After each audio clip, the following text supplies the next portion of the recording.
Hi, I'm Dr. Elisabeth Crim.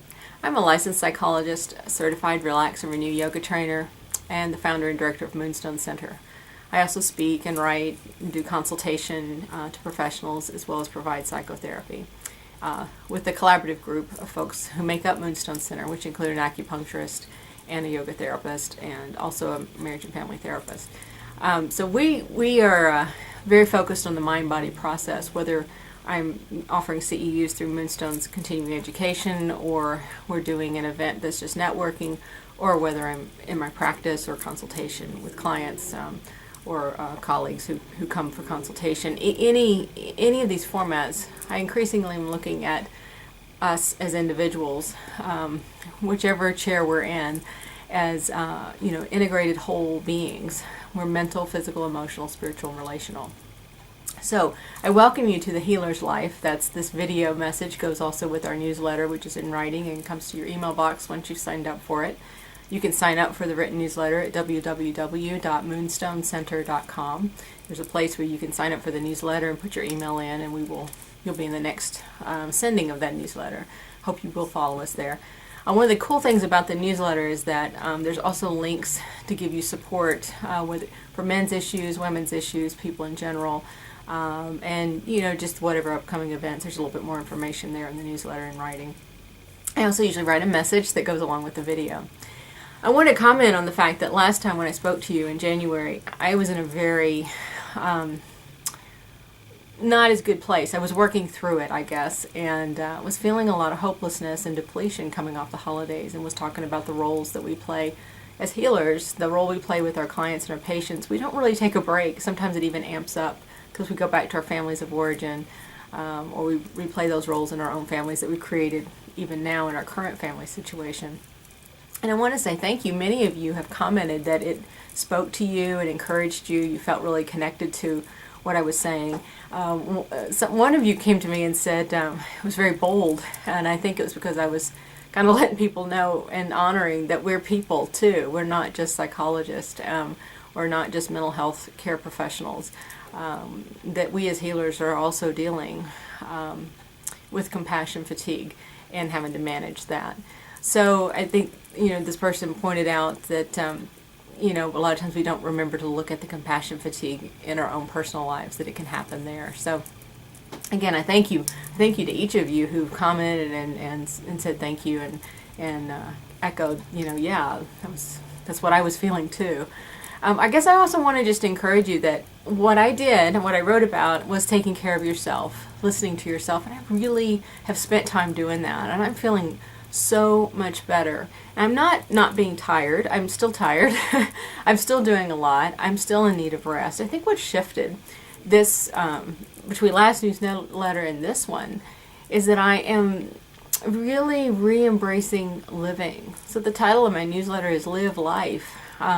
I kind of began to look at and listen to what I need in the middle of all these things, so that I am more present when I am sitting with my patients. I'm more present when I'm with my husband or my stepchildren. I'm more present in my family. I'm much more present, and I am enjoying more things on a subtle level, things that I've forgotten to enjoy. Now, I'm not promising that I will keep this up 24/7, but I am encouraging you to listen. Start listening so that there's an adventure to your life, so that you can live life as you go. We must take care of ourselves as the individuals who are providing health care to others. We take in so much physiologically, spiritually, emotionally, and relationally, and it affects our cognitive processing. So many things happen when we're sitting with our clients. And I think that brings me to the next event we have coming up. It's March 16th. There's still spaces available. Really hope you'll check it out. Look at events on the website, moonstonecenter.com. It's Dancing the Transference. One of the things that is so key in our care of self is understanding transference and countertransference. These are terms that a lot of times people in the field of mental health go, oh, that's old psychodynamic, psychoanalytic, Freud stuff. Don't talk to me about that. But the reality is, this is the stuff that makes or breaks a case. It makes or breaks treatment. It can be the difference between whether you get paid or don't. It can even keep you out of really ugly battles with clients and patients. Even insurance companies. There's so many places where knowing how to navigate and work with your own issues and managing those and knowing what's coming up for you and where that's coming from in your own countertransference, but also knowing how to understand what role the patient you're working with or the other professional you're engaging with, what role they're assigning you. I often talk about transference as being that we get assigned roles by those who we engage with, and they're acting those out with us unconsciously often. And if the more astute we become in understanding that, even if you're cognitive behavioral, even if you're doing EMDR or somatic psychotherapy or body psychotherapy or any of these other forms of treatment, yoga therapy, you can begin to understand more in depth what is actually going on the underneath, what's happening underneath the treatment process. And that's what we'll be speaking to. It's a 6-hour day. It'll be very invigorating. I use video clips. I use case examples. We talk about transference with personality disorders, transference with adults, parents of child clients, couples. I'm adding in a component of spiritual transference in addition to the component on somatic transference. We look at the neuro-psycho-physiology, the underpinnings of what's going on in our body, in that attachment transference process. And I'm also beginning to look at transference over the lifespan, because we change. What affects us and how we make sense of things changes as we develop and as our patients develop over time.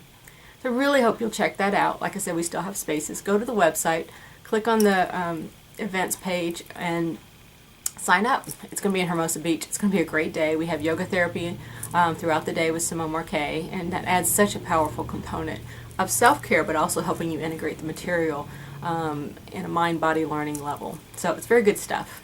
We'll hope to see you there. And I would just encourage you to take care of yourself. That's my parting message always, and again today. Listen, pause and listen to yourself. What do you need? Is it a nap? Take 15 minutes. Is it a walk? Go for a walk. Is it a few minutes with your partner? Is it to laugh with your children? Is it to have an ice cream? Is it to go pick up a cup of coffee? Is it to sit quietly in nature for a few minutes? Sometimes it's an extra hour of sleep, and sometimes it's getting up an extra hour early and going to a yoga class. Listen to yourself. Play. Have fun. Let's invite the restoration into our lives, but also the rejuvenation and the play. I look forward to seeing you next month. I will be sending out another video on transference.